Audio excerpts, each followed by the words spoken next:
Nionyeshe macho soda katu na nini ni huku. Baba, ndio hapa kwa mjombe mwenyewe ndio huyo hapo. Wewe bwana. Tabia ya kukaa na mke wangu kila wakati kumpa mawazo kwa ajili ya talaka yangu mimi. Hadi wao ni sipendi bana. Sitaki kabisa. Nitakuja kufanya kitu kibaya nitakupiga makofi wewe ujue wewe.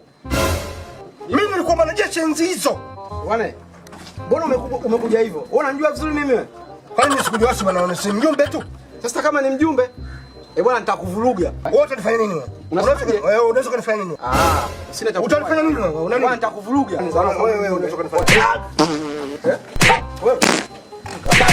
Kalia. Toka pale. Mimi tunajua mimi dhaifu si ndio eh? Nini? Muda sana hivi. Babu. Unatakiwa mje wengi kama hivyo.